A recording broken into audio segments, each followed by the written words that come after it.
नमस्कार, बहुत स्वागत है आपका रिपोर्टर लाइव में। मैं हूं आपके साथ योगेश पांडे। रिपोर्टर लाइव में हम बात करेंगे दिन भर की बड़ी खबरों पर और हर खबर पर देंगे हमारे से होगी अपडेट। शुरुआत करेंगे आज प्रधानमंत्री नरेंद्र मोदी की खबर से। दरअसल प्रधानमंत्री नरेंद्र मोदी आज मेघालय पहुंचे, जहां पर उन्होंने विपक्ष पर जमकर निशाना साधा। इस खबर की पड़ताल की हमारे से होगी नितिन चौधरी ने। देश के प्रधानमंत्री नरेंद्र मोदी ने आज मेघालय में चुनावी जनसभा को संबोधित किया। उन्होंने चुनावी जनसभा को संबोधित करते हुए विपक्ष पर भी जम के हमला बोला। कहा कि जिस तरीके से विपक्ष अपना कार्य कर रहा है और प्रधानमंत्री नरेंद्र मोदी को घेरने का पूरा प्रयास किया जा रहा है, जहां उन्होंने एक विपक्ष पे हमला बोलते हुए कहा कि विपक्ष ने कहा कि मोदी तेरी कबर खुदेगी, तो उसके बाद उन्होंने कहा कि मोदी तेरा कमल खिलेगा। तो उसको देखते हुए प्रधानमंत्री नरेंद्र मोदी ने आज विपक्ष पर जम के हमला बोला। कहा कि जिस तरीके से मेघालय में 27 तारीख को जो चुनावी की वोटिंग होगी, तो उसको देखते प्रधानमंत्री नरेंद्र मोदी पूरी तरीके से अभी से तैयारी करना शुरू कर दी है।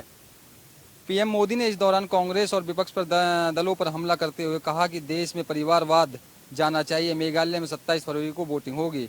नागालैंड में रोड शो के बाद पीएम मोदी मेघालय से लंगा पहुंचे। यहाँ पीएम मोदी ने जनसभाओं में कहा कि जिन्होंने देश का नाकारा व माल जप रहे हैं, वो कह रहे हैं कि मोदी तेरी कबर खुदेगी और देश कह रहा है कि मोदी तेरा कमल खिलेगा। पीएम मोदी ने इस दौरान कहा कि मेघालय की जनता अब बीजेपी के साथ है। पहले मेघालय को नज़रअंदाज किया गया था। मेघालय और नॉर्थ ईस्ट का भाग्य बदल रहा है। परिवारवाद पर तंज कसते हुए पीएम ने कहा कि मेघालय में फैमिली फर्स्ट नहीं पीपलर फर्स्ट चाहिए। मेघालय और नागालैंड के दोनों राज्यों की जनता बीजेपी का समर्थन कर रही है। जिस तरीके से प्रधानमंत्री नरेंद्र मोदी ने आज मेघालय में एक जनसभा को संबोधित किया था, संबोधित करते हुए प्रधानमंत्री नरेंद्र मोदी ने कहा कि अब की बार मेघालय में कमल खिलने जा रहा है और जनता जो है परिवर्तन भी चाह रही है। उसी को देखते प्रधानमंत्री नरेंद्र मोदी ने कहा कि अब की बार भारतीय जनता पार्टी अपनी सरकार बनाने के लिए जा रही है। कैमरामैन निकांत के साथ मैं नितिन चौधरी, इंडिया वॉइस। प्रधानमंत्री नरेंद्र मोदी ने नागालैंड में भी हुंकार भरी। इस दौरान प्रधानमंत्री नरेंद्र मोदी की क्या कुछ खास बातें रही, बता रही हैं हमारी सहयोगी स्वीटी दीक्षित। पीएम मोदी आज नागालैंड पहुंचे। नागालैंड के दीमापुर में उन्होंने जनसभा को संबोधित किया। इस दौरान उन्होंने रोड शो भी किया। आपको बता दें, इस रोड शो के दौरान उन्होंने कई जो कांग्रेस पे हमला बोला, उन्होंने एनडीपीपी और बीजेपी के गठबंधन को मजबूत बताया। साथ में ये कहा कि नागालैंड के लोग उनको इसलिए जितवा रहे हैं क्योंकि वो विकास लगातार कर रहे हैं। इस दौरान उन्होंने कांग्रेस के तमाम कार्यकर्ताओं, कांग्रेस की पार्टी पर भी हमला बोला। पीएम मोदी ने कहा कि हमारे ये प्रयास है कि दिल की दूरियां भी मिटे और दिल्ली से भी दूरी कम हो। बीते 9 वर्षों में मैं खुद दर्जनों बार यहाँ आया हूँ। नागालैंड को पहली महिला राज्यसभा सांसद देने का अवसर भी एनडीए को मिला था। मोदी ने कहा कि अपने लोगों पर अविश्वास करने के कारण नहीं चलता, देश चलता है अपने लोगों को सम्मान करने के ऊपर और विश्वास करने के कारण। उनकी समस्याओं का समाधान करके पहले जैसे नॉर्थ ईस्ट में बांटने की राजनीति चलती थी, हमने उसको बदला है। एनडीए सरकार सबका साथ, सबका विकास, सबका विश्वास और सबका प्रयास के मंत्र पे आगे बढ़ रही है। हम गरीबों, आदिवासी और महिलाओं के विकास के लिए बहुत फोकस कर रहे हैं और उसी पद पे आगे बढ़ रहे हैं। बता दें कि पीएम मोदी नागालैंड के बाद मेघालय जाएंगे, वहां पे भी एक जनसभा को संबोधित करेंगे और एक रैली भी करेंगे, जिसके लिए वहां के पुख्ता इंतजाम कर लिए गए हैं। कैमरा पर्सन शंकी के साथ स्वीटी दीक्षित, इंडिया वॉइस। गुजरात सरकार ने 2023-24 का आज बजट पेश किया है। बजट में क्या कुछ खास बातें रहीं, इस रिपोर्ट को देखिए। गुजरात विधानसभा में आज बजट पेश किया गया। वित्त मंत्री कनुभाई देसाई ने आज आम बजट पेश किया। 3.1 लाख करोड़ का ये आम बजट पेश किया गया है आज गुजरात के लिए। पिछले साल विधानसभा चुनाव में नई सरकार बनी थी और आज उसका ये पहला बजट है। इस बजट में कई अहम घोषणाएं की हुए वित्त मंत्री ने कहा, गुजरात में पिछले 2 दशक में संतुलित विकास की नींव रखी गई। सरकार ने पूंजीगत खर्च बढ़ाकर 72,509 करोड़ किया है। महिला और बाल विकास के लिए 6,064 करोड़ का प्रावधान किया गया। परिवार कल्याण विभाग के लिए 15,182 करोड़ और खाद्य आपूर्ति विभाग के लिए 2,165 करोड़ रुपए का प्रावधान किया गया। खास बात यह है कि सरकार ने मौजूदा टैक्स में किसी भी प्रकार की कोई वृद्धि या कमी की घोषणा नहीं की है। राज्य सरकार ने साफ कर दिया, इस वित्तीय वर्ष में आम जनता पर कोई नया टैक्स का भार नहीं दिया जाएगा। तो आज गुजरात का आम बजट पेश किया गया। नई सरकार का ये नया बजट है। हालांकि सरकार भूपेंद्र भाई पटेल की पहले भी थी, लेकिन उनके दूसरे कार्यकाल का आज ये पहला बजट है और इसमें गुजरात की जनता के लिए कई बड़ी घोषणाएं की गई। खास बात ये रही कि गुजरात की जनता पर ना तो कोई नया टैक्स लगाया गया और ना ही पुराने टैक्स में किसी तरीके का कोई बदलाव किया गया। कैमरामैन शंकी के साथ पूजा। यूपी विधानसभा बजट सत्र के दौरान आज की कार्यवाही में क्या कुछ रहा खास, बता रहे हैं हमारे सहयोगी प्रियम पाठक। यूपी विधानसभा का बजट सत्र जारी है। बजट सत्र के आज 5वें दिन विधानसभा के अंदर साफ तौर पर विपक्ष सत्ताधारी पार्टी पर और सरकार पर हमला बोलता हुआ नजर आया। विपक्ष का कहना है कि सरकार ने चुनाव से पहले जो वादे किए थे उनको वो भूल चुकी है और कहीं ना कहीं जिस तरीके से बजट जारी किया गया है या फिर राज्यपाल का जो अभिभाषण हुआ उसमें उन मुद्दों को कहीं ना कहीं जगह नहीं दी गई है जिनको लेकर 2022 के चुनाव से पहले भारतीय जनता पार्टी जनता के बीच में गई थी। उन मुद्दों को किनारा किया गया है। इसके अलावा जो कई अन्य सवाल हैं उन पर भी सरकार सही तरीके से जवाब नहीं दे रही है। इस तरीके के आरोप जो हैं वो विपक्ष की तरफ से लगाए गए हैं। आज चौथे दिन कल जिस तरीके से चौथा दिन था उसमें साफ तौर पर अखिलेश यादव ने भारतीय जनता पार्टी और सरकार पर हमला बोला। उन्होंने सरकार की नीतियों को लेकर सवाल उठाया, उन्होंने सरकार के विकास कार्यों को लेकर सवाल उठाए। ठीक उसी तरीके से आज शिवपाल यादव सदन में मौजूद रहे। हालांकि मुख्यमंत्री योगी आदित्यनाथ को भी सदन पहुंचना था लेकिन आज वो सदन नहीं पहुंचे, अखिलेश यादव भी नहीं मौजूद रहे। तो आज 5वें दिन जो है उसमें विधानसभा के अंदर इन मुद्दों को लेकर चर्चा होती रही। एक तरफ जहां विपक्ष के जितने भी जो सदस्य हैं उन्होंने सरकार पर सवाल उठाए, उन्होंने कई सवाल पूछे और इस बीच ओम प्रकाश राजभर ने भी कहीं ना कहीं अपने मुद्दों को उठाते हुए वो नजर आए। उनके साथ में अन्य जो राजनीतिक दल हैं उन्होंने भी सरकार से सवाल उठाए और आज 5वें दिन की जो कार्यवाही है वो विधानसभा की हंगामे के साथ में शुरू हुई और वो पूरा दिन चलती रही। कैमरामैन सुभाष चंद्रा के साथ प्रियम पाठक, इंडिया वॉइस, लखनऊ। मुरादाबाद में अखिलेश यादव की मुश्किलें बढ़ती ही जा रही हैं। खबर की पड़ताल की हमारे सहयोगी शारिक सिद्दीकी ने। अखवाड़ा थाने में दर्ज हुए 2021 में अखिलेश यादव पे मुकदमे में मुरादाबाद में एफआईआर लग गई है। दरअसल मुरादाबाद जनपद में समाजवादी पार्टी के राष्ट्रीय अध्यक्ष अखिलेश यादव एक कार्यक्रम में हिस्सा लेने के लिए पहुंचे थे, जहां समाजवादी पार्टी के राष्ट्रीय अध्यक्ष के द्वारा एक प्रेस कॉन्फ्रेंस मुरादाबाद जनपद के 5 स्टार होटल में की गई थी। इस प्रेस कॉन्फ्रेंस के दौरान मामूली कहासुनी में पत्रकार और अखिलेश के गनरों के बीच विवाद का मामला सामने आया था, जिसमें एक एफआईआर समाजवादी पार्टी के राष्ट्रीय अध्यक्ष अखिलेश यादव के खिलाफ लगाई गई थी। वहीं 2 पत्रकारों पे भी एलिगेशन लगे थे। इस पूरे मामले में मुरादाबाद जनपद के पाकवाड़ा थाने में मामले में विवेचना की गई। विवेचना के बाद इस पूरे प्रकरण में पुलिस के द्वारा एफआईआर लगा दी गई है। दोनों ही मुकदमों में एफआईआर लग गई है और दोनों ही मामलों को खत्म कर दिया गया है। Shariq Siddiqui, India voice, Moradabad. सपा विधायक इरफान सोलंकी महाराजगंज जेल से आज कानपुर पहुंचा और इस खबर की पड़ताल की है हमारे सहयोगी मोहम्मद असलम ने।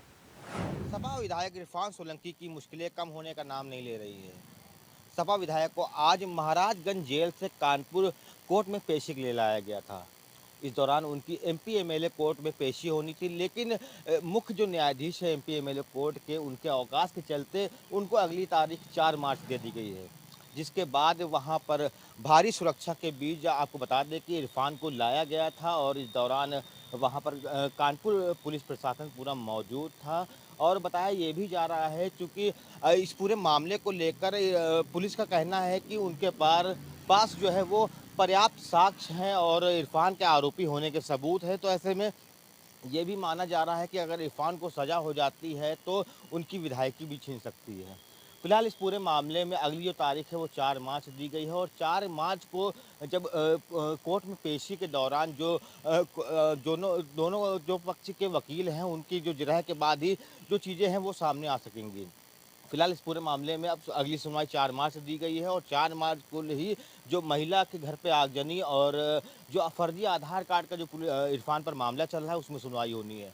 हालांकि फर्जी आधार कार्ड मामले में इरफान को छोड़कर बाकी जितने इस पूरे मामले में लिप्त थे उन सब की बेल हो चुकी है। अब देखने वाली बात यह होगी कि इरफान की विधायकी रहती है या फिर इस पूरे मामले में उनको सजा होने के बाद उनकी विधायकी समाप्त की जाती है। कैमरा पर्सन धीरज के साथ मोहम्मद असलम, इंडिया वॉइस। रायबरेली में आरपी यादव जो कि समाजवादी पार्टी के नेता हैं, इनकी मुश्किलें कम होने का नाम नहीं ले रही। खबर की ज्यादा जानकारी दे रहे हैं हमारे सहयोगी राजू तिवारी।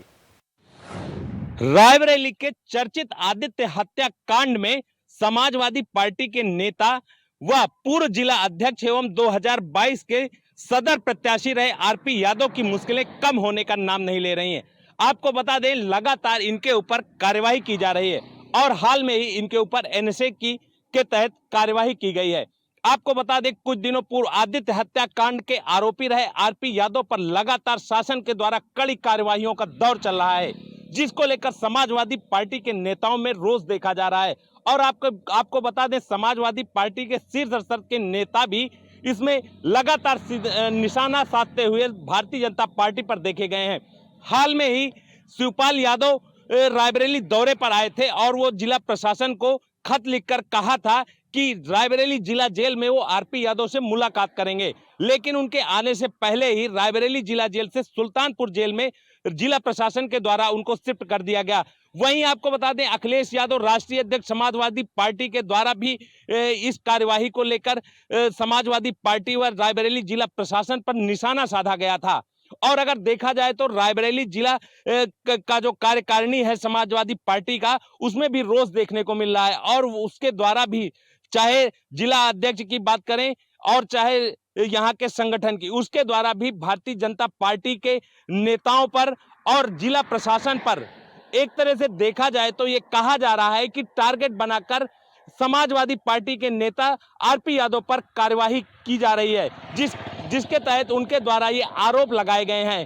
तो अब देखने वाली बात होगी कि आदित्य हत्याकांड के आरोपी रहे आरपी यादव की मुश्किलें कब कम होगी। लेकिन राजनीति की बात करें तो रायबरेली में राजनीति गर्म हो गई है और यहाँ पर आरोप प्रत्यारोप भी लगाए जा रहे हैं।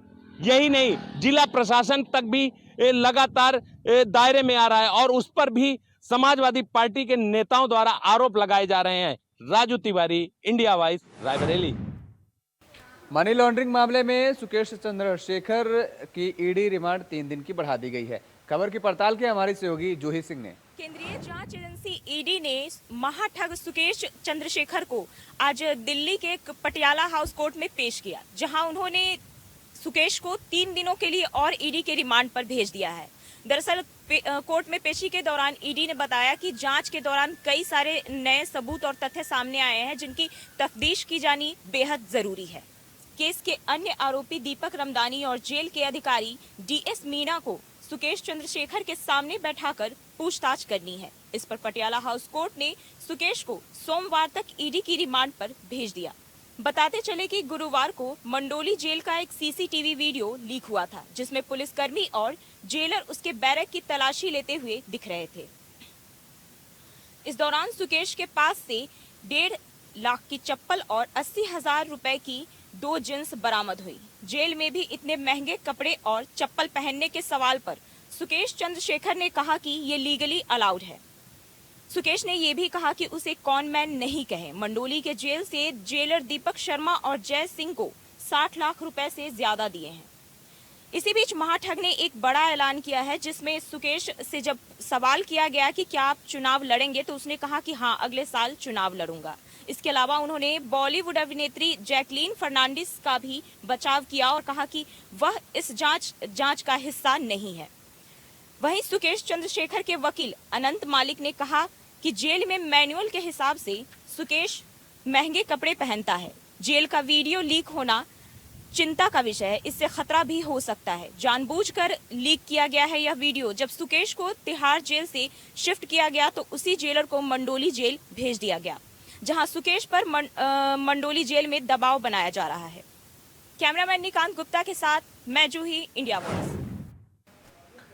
मैनपुरी में एक व्यक्ति ने फांसी लगाकर आत्महत्या कर ली है और इस खबर की पड़ताल की हमारे सहयोगी मुकेश कुमार ने।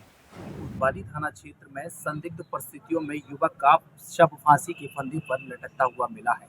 पूरे मामले के अनुसार आपको बताएं, मैनपुरी के आजाद काशीराम कॉलोनी कीरतपुर फर्स्ट के रहने वाले सुनील कुमार पुत्र भगवान दास मजदूरी करने का काम किया करते थे और वह उनका शव देर रात फांसी के फंदे पर लटकता हुआ मिला है। मृतक के परिवारजनों से जब बात की गई तो उन्होंने बताया कि वह मजदूरी करने के बाद प्रतिदिन की तरह खाना खाने के बाद अपने कमरे में सोने के लिए चले गए, मगर कुछ देर बाद जब वह नहीं किसी चीज़ का जवाब उन्होंने नहीं दिया तो परिवारजनों ने दरवाज़ा खुलवाने का प्रयास किया, मगर दरवाज़ा नहीं खुला। जब दरवाज़ा न खुलने से खिड़की से झांक कर देखा गया तो सुनील कुमार फांसी के फंदे पर लटकते हुए नजर आए।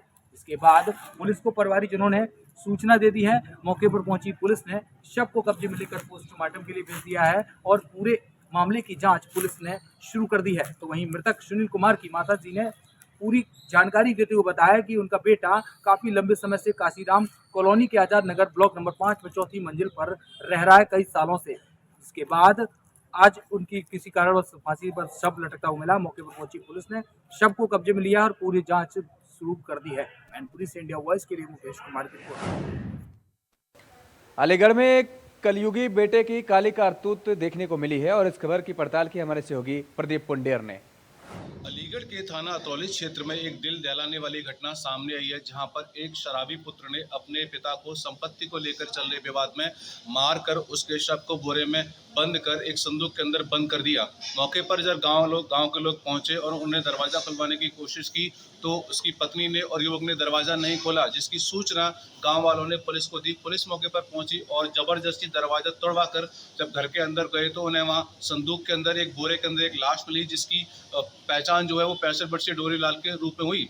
पुलिस ने जब जानकारी की तो पता चला कि 65 वर्षीय डोरीलाल के 5 बच्चे थे, जिनमें से 4 बेटियां थीं और एक बेटा था। चारों बेटियों की शादी हो गई और जो वृद्ध था ज़्यादातर अपनी बेटियों के पास रहता था। 2 दिन पहले घटना से युवक जो है उसका 35 वर्षीय बच्चा जगदीश अपने बाप को घर लेकर आया और संपत्ति को लेकर चल रहे विवाद में उसकी हत्या कर शव को बोरे में बंद कर दिया और बंद करने के बाद में जो बोरा था उसको भी संदूक के अंदर बंद कर दिया। हालांकि पुलिस ने शव बरामद कर लिया और उसकी हत्या का जो आरोपी उसका बेटा है वह और उसकी पत्नी दोनों को गिरफ्तार कर जेल भेज दिया। वहीं सीओ बरला विशाल चौधरी ने बताया कि युवक के पिता के पास में 39 बीघा जमीन थी, जिसमें से 33 बीघा जमीन युवक के पिता ने बेच दी और 6 बीघा जमीन जो बकाया थी उसको भी बेचने चाहता था। इसीलिए आवेश में आकर युवक ने पहले शराब पी और शराब के बाद इस घटना को अंजाम दिया। मैं प्रदीप पुंडीर, इंडिया वॉइस, अलीगढ़। हमीरपुर में उस वक्त हड़कंप मच गया जब एक खेत में एक नाबालिग बच्ची का जला हुआ शव बरामद हुआ। खबर की पड़ताल की है हमारे सहयोगी रूपेश गुप्ता ने। उस वक्त सनसनी फैल गई जब हमीरपुर के राट कोतवाली क्षेत्र के ओडेरा गांव पर एक लड़की नाबालिग लड़की का शव मिलता है। शव जला हुआ मिलता है और जैसे ही पुलिस को सूचना मिलती है पुलिस मौके पर पहुंचती है और शव को अपने कब्जे पर लेती है। कब्जे पर लेने के बाद उसको पोस्टमार्टम के लिए भेजती है और मौके पर पुलिस अधीक्षक, अपर पुलिस अधीक्षक पहुंचते हैं और जांच करते हैं इसकी, और फॉरेंसिक टीम भी पहुंचती है। पहुंचने के बाद उसके पिता ने लड़की गायब होने की कुछ 2 दिन पहले तहरीर भी दी थी, लेकिन पुलिस की इस पर घोर लापरवाही सामने आई थी। अगर उस लड़की को ढूंढते या कुछ भी करते तो लड़की हो सकता मिल सकती थी, लेकिन उस परिजनों का रो का बुरा हाल हो गया। और जैसे ही पुलिस अधीक्षक मौके पर पहुंचते हैं तो जांच करते हैं और तहरीर के आधार पर 2 लोगों को हिरासत पर लेते हैं। पिता की तहरीर पर हिरासत में लेने के बाद उनसे पूछताछ कर रहे हैं। जो भी तथ्य सामने आएंगे उसके आधार पर कार्रवाई की जाएगी। इंडिया वॉइस से रूपेश गुप्ता, हमीरपुर। और उन्नाव में खूने रिश्ते हुए तार आपस में हुई जमकर मार। खबर की पड़ताल की हमारे सहयोगी निखिलेश प्रताप सिंह ने। सूबे के मुखिया योगी आदित्यनाथ लगातार महिला सशक्तिकरण की बात कर रहे हैं, लेकिन उन्नाव में उनके ही अधिकारी महिला अपराध में उनको लगातार पलीता लगाते हुए दिखाई दे रहे हैं। आपको बता दें, महिला अपराधों में उन्नाव लगातार अपने चरम स्थिति पर है और महिला अपराध लगातार बढ़ते हुए जा रहे हैं। ऐसा ही ताजा मामला उन्नाव के थाना दही के ग्राम झंझरी का आया है, जहां खूनी रिश्ते तार हो गए हैं। सगे चाचा ने ही अपनी भतीजी को हवस का शिकार बनाने की कोशिश की, जिसको लेकर मारपीट हुई और मारपीट इतनी बढ़ी कि चाचा ने अपने ही भाई पर कुल्हाड़ी से वार कर दिया। घर में घुसकर पूरे परिवार पर अपना कहर बरपा दिया। वहीं पीड़ित परिवार लगातार पुलिस के चक्कर काट रहा है, लेकिन अभी तक इस मामले में कोई भी कार्रवाई पुलिस के द्वारा नहीं की जा रही है। आपको बता दें कि आज पीड़ित परिवार ने उन्नाव एसपी सिद्धार्थ शंकर मीना की चौखट पर पहुंचकर न्याय की गुहार लगाई है। अब देखने वाली बात होगी कि उन्नाव पुलिस इस मामले में किस तरह से कार्रवाई करती है। उन्नाव से इंडिया वॉइस के लिए निखिलेश प्रताप सिंह। आगरा में भूमाफियाओं के अवैध अतिक्रमण पर बुलडोजर चला है और इस खबर पर ज्यादा जानकारी दे रहे हैं हमारे सहयोगी मयंक त्यागी। उत्तर प्रदेश सरकार में जब भूमाफियाओं के खिलाफ बुलडोजर की कार्रवाई की जाती है तो कहीं न कहीं थर-थर कांपने वाली जैसी स्थिति पैदा हो जाती है। वहीं आगरा की खीरागढ़ तहसील में एसडीएम अनिल कुमार के द्वारा भूमाफियाओं के ऊपर बुलडोजर की कार्रवाई की गई है। जी हम बता दें कि सरकारी जमीन पर कब्जा करने वाले लोगों के खिलाफ बुलडोजर अभियान चलाया गया है, जहाँ सरकारी जमीन मुक्त कराकर अस्थायी रूप से बस स्टैंड के लिए जमीन को मुक्त कराया गया है। तमाम लोगों की स्थानीय शिकायत के बाद ये कार्रवाई सामने आई है। वहीं मौके पर पहुंचे एसडीएम अनिल कुमार ने बताया कि कई सालों से ये भूमाफियाओं ने इन जमीनों पर कब्जा कर रखा था। सरकारी अस्पताल की ये जमीन बताई जा रही थी। और कहीं ना कहीं ये बड़ा उदाहरण उन लोगों के लिए भी है जो कि लगातार जमीन पर कब्जा कर बुलडोजर जैसी कार्रवाई से परे दिखाई देते हैं। कैमरा पर्सन अंकुर के साथ मैं मयंक त्यागी, इंडिया वॉइस, आगरा। बलिया में अतिक्रमणकारियों के अवैध अतिक्रमण पर बुलडोजर चला है और इस खबर की पड़ताल की हमारे सहयोगी करुणेश पांडे ने। अतिक्रमण को लेकर के प्रशासन का बुलडोजर हमेशा शुरू से चलता आ रहा है। मैं बलिया की बात करूं कि आज सुबह तड़के प्रशासन का बुलडोजर अतिक्रमणकारियों पर चला। मैं आपको बता दूं कि NH 31 के दोनों तरफ अतिक्रमणकारियों ने अतिक्रमण करके रखा है, जिसको आज प्रशासन ने बुलडोजर चला करके साफ कराया। मैं आपको बता दूं कि सदर SDM बलिया ने बताया कि यह NH 31 पर दोनों तरफ अतिक्रमण कर लिया गया है, जिसको प्रशासन के आदेश पर इसको साफ कराया जा रहा है। वहीं सदर SDM ने बताया कि अतिक्रमणकारियों के खिलाफ हमेशा यह कार्रवाई पहले भी होती आई है और आगे भी होती रहेगी, जब तक कि यह NH 31 पर दोनों तरफ से अतिक्रमणकारी जो है अपना अतिक्रमण नहीं हटा लेते हैं। मैं आपको बता दूं, बलिया में आज सुबह प्रशासन ने पूरे फोर्स के साथ, पूरे पुलिस बल के साथ वहां पर मौजूद हो गई और मौजूद होने के बाद जो है बुलडोजर से जो भी अतिक्रमण हुआ था, जैसे सीढ़ी से लेकर के किसी का उस रोड पे जैसे NH 31 पर बरजा या गुमटी जो भी था उसको बुलडोजर से हटवाया गया। करुणेश पांडे, इंडिया वॉइस के लिए बलिया। हरदोई में चूल्हे की आग से भड़की चिंगारी ने जो आग का रूप धारण कर लिया और इससे 86 घर खाक हो गए हैं। खबर की पड़ताल की हमारे सहयोगी आनंद त्रिवेदी ने। की आग की चिंगारी दूसरे को घर पर गई और उस चिंगारी ने विकराल रूप लिया। विकराल रूप लेते ही 86 घर जलकर राख हो गए, जिनकी लाखों की उसमें गृहस्थी थी वो भी जलकर राख हो गई। आपको बता दें कई मवेशी भी उसमें मर गए हैं और एक आदमी गंभीर रूप से झुलसा था, जिसको पुलिस ने जिला अस्पताल में भर्ती कराया है। हालांकि पूरे मामले पे पुलिस जांच कर रही है और मौके पर फायर ब्रिगेड भी मौजूद रही। काफी मशक्कत के बाद आग पर काबू पाया है। आपको बता दें कि अभी तक लेकिन उन जिनके घर जले हैं उन पीड़ितों को अभी तक कोई राहत नहीं दी गई है। हालांकि वो कहाँ रहेंगे ये सबसे बड़ा मुद्दा है। अब इसमें प्रशासन किस तरीके से उनकी मदद करता है देखने की बात ये होगी। हरदोई से आनंद त्रिवेदी, इंडिया वॉइस। वहीं उत्तराखंड में भारतीय जनता पार्टी ने अभी से ही 2024 की रणनीति पर काम करना शुरू कर दिया है। खबर की पड़ताल की हमारे सहयोगी अभय कैतुरा ने। उत्तराखंड बीजेपी मिशन 2024 को लेकर अभी से ही धरातल पर अपना काम करना शुरू कर चुकी है।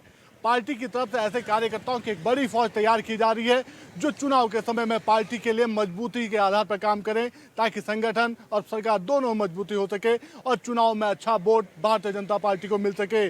पार्टी की तरफ से शक्ति केंद्र के संचालक होंगे, जो संयोजक होंगे, उनके लिए प्रशिक्षण वर्ग का आयोजन यहाँ पर किया जा रहा है। बूथ मैनेजमेंट को पार्टी की तरफ से और मजबूत यहाँ पर किया जा रहा है, ताकि यही बूथ आने वाले दिनों में बड़ा काम कर सके। और पार्टी ने जो नारा दिया है, बूथ जीता चुनाव जीता, वो संकल्प यहाँ पर हो सके। 2024 में मिशन जब लेकर पार्टी चल रही है तो 51% का जो लक्ष्य निर्धारित करा उसे पाया जा सके और पार्टी मजबूत तरीके से बड़ी जीत हासिल कर सके। कैमरामैन हसुना साथ Abhay Kainthura, India voice, Dehradun. Reporter live में आज के लिए फिलहाल इतना ही। कल फिर होगी मुलाकात, तब तक के लिए नमस्कार।